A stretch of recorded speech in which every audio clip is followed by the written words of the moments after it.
So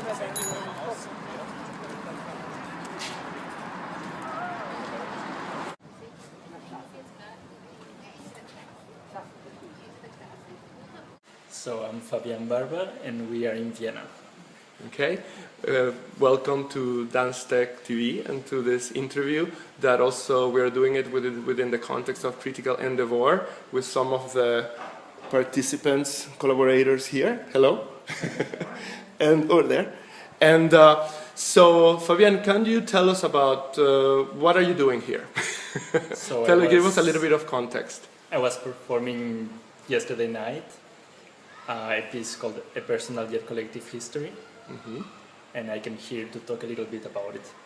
Okay, and very interesting title, I would say. And what can you tell us about this piece that you presented here in relation also with the context of other pieces that we know that have some historical references? Yes. So I guess that I start working in this performance trying to approach some questions that are born from the fact that I was studying dance in Ecuador and I was a dancer within a dance culture in Ecuador, and then I went to study dance in Brussels and I was there in a school for 4 years, and I have the sensation that I became part of a different dance culture. And what happens is that I have gotten to know and I have been part of two different dance cultures. And I guess that my main question is how these two dance cultures relate to each other or not, or they don't relate to each other. It's kind of the question I'm trying to deal with through the making of performances. Yes, I know. So, you know, I saw the performance 2 nights ago, and of course I am from South America, and I relate a lot to this kind of dislocation or that kind of naive thing to think that this is only one dance world. Yes. And but also I think that it was almost like a small essay on memory, you know, on memory and documentation and history. So what is your take on this idea of memory? Mostly when you show some things that are incomplete or that you couldn't recover totally. Or because at the end of the performance I danced a solo that I learned in Ecuador 9 years ago. And actually was a solo that I felt was very close to me, I had a very personal relation to that solo. So that's something I learned in Quito. Then I went to Brussels, and for the 8 years I've been in Brussels, I had the sensation that that solo didn't have a place. And somehow I had relegated it to my past, or to my past in Ecuador. Exactly. And you know, for the 8 years, I think that the solo was present for me, but I just didn't have the opportunity to dance it. And then in this performance, at some moment, I thought, okay, now I'm gonna show this dance in my new context, that is in Brussels. And it was somehow discomforting to make that choice. And then what I noticed is that if during 8 years I thought that this solo belonged to my past, that maybe that was not the case, that maybe this solo was present with me, you know, that it did have a place in the present. So then, for example, in relation to memory, I think that in relation to the solo, memory wouldn't be something that is placed in my past, even though it makes reference to something that happened 9 years ago. That memory is active, you know. The moment I work with memory is not recollecting something from the past, but is paying attention to something that is actually with me, you know. Memory is in the present. Yeah, and how do you deal perhaps with this compulsion of showing new things? Because then in contemporaneity perhaps is this thing, of course I would say in your work there is a very conceptual framework to approach ideas of memory.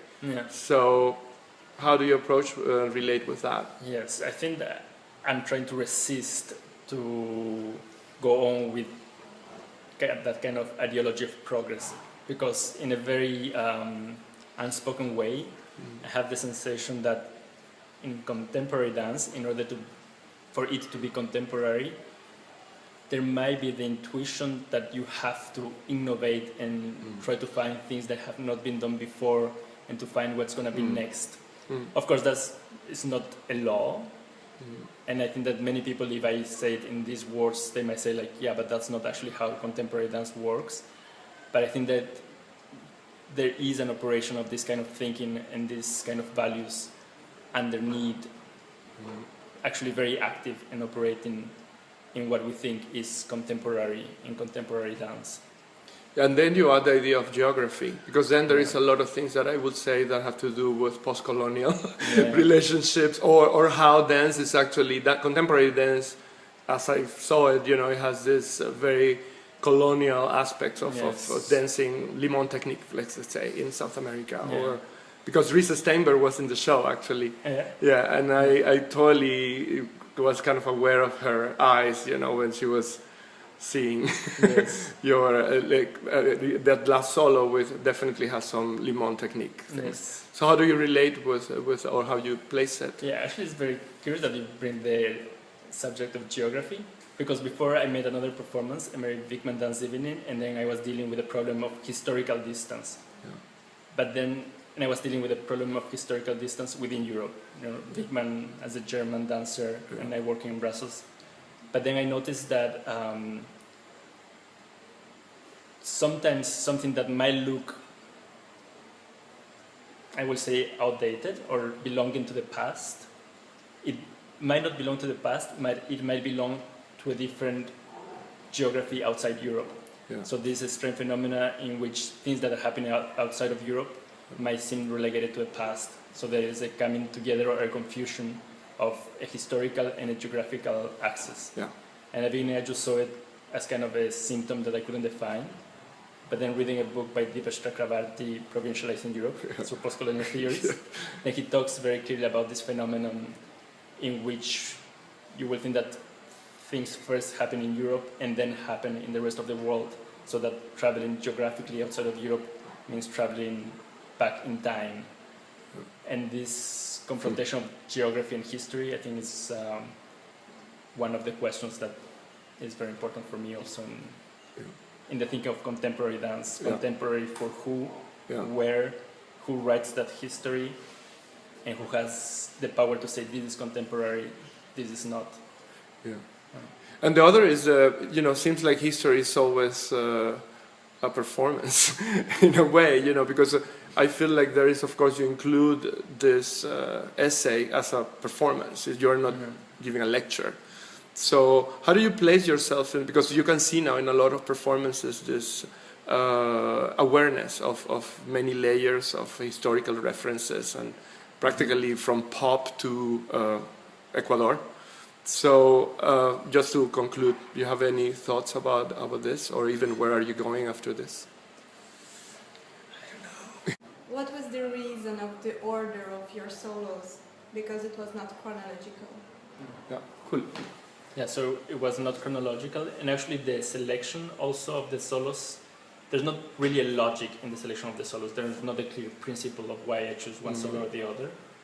So the way they ordered in the performance was mostly trying to create a flow in which I could pass from one dance to the other, mostly in terms of timing and transitions, and try to produce a flow through the whole performance. So in that sense was pretty much trying to compose an evening with a rhythm that has a sensation of flow, but there was not much more than that. And also there is an interesting moment that you make us evoke. You know, practically for me that's a moment that reveals certain invisibility of whatever what we all will put in performances is actually our own memory. So how do you come up with those tropes, you know, those dramaturgical moments? Well, actually, first there was the realization when I was performing the other performance in the Wickman Dance Evening, that I noticed that the reaction the people had to the dances depended enormously on their personal story. So in what kind of dances they had seen before, what kind of dances they enjoyed. So I saw that in the spectatorship, their personal stories or history was very present. So when I would start working this project, A Personal Yet Collective History, I noticed that I didn't want to focus on my personal history or story exclusively, but that also the spectators will have to engage their personal stories as well. And then in Brussels, I was, as part of the creation, I was giving a workshop with Ramsey Bird. He's a dance historian working in the UK. And as part of the workshop, he had the idea to ask the participants to remember a performance and to talk about their memory. And it was a very nice experience. So then, out of that, we decided that we could make it into a part of the performance. Yeah. Yeah. Well, everybody takes 2 minutes just to think about the first dance that they saw. Yeah. Contemporary dance. Yes. Yeah. Well, thank you very much. No, thank you. Pleasure. And another question.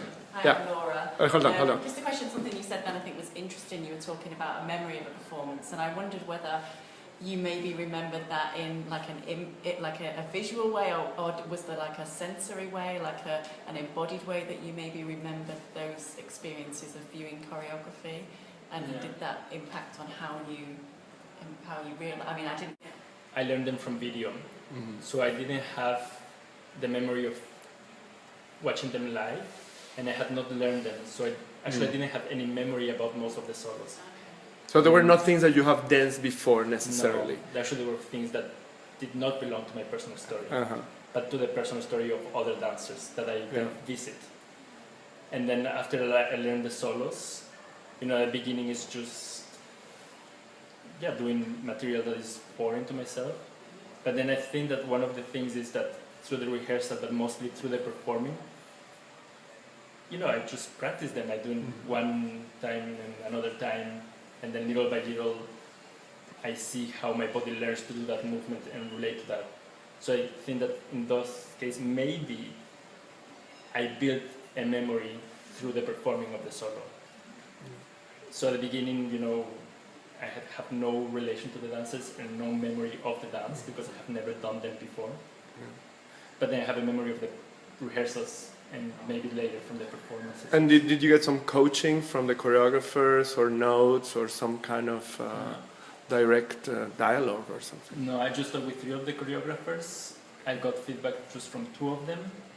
And then I was working with the rehearsal director, so she was watching the video, watching me, and with a lot of patience, watching details and saying, I don't know, maybe we can do it like this, we can do it like that. Okay. Yes. Cool. Yeah. So I think in that case, in this performance, I don't consider myself a choreographer because I haven't really choreographed almost any of the performances. Yeah. And I don't create the dances. So I guess that for me is, in that sense, I wouldn't be an author. I'm not creating and exposing something of myself. I'm taking something that is already there. So in that sense, once I was talking with somebody about the performance and they were telling me, why don't you do what you want to do? And what I wanted to do is what other people have done. Yeah. So then there's a kind of little dislocation also, where I'm not really the author, I'm a copier. Yeah, or you have a dramaturgy that is based in some kind of appropriations because there is authorship. You're the author of this context Of the evening, but not of the dances. Or the choreography. Yeah. Yeah. So in that sense, I have no claim. I don't need to claim any kind of. Did you ask permission to all of them? Yes. To do? And they were cool. Yeah, they were super generous. Are you paying copyright royalties for them? Yeah? Yeah. Cool. It's all in order. But I work in Belgium, so in Belgium everything has to go like... That's interesting. Really good. All right. Thank you very much. Sure.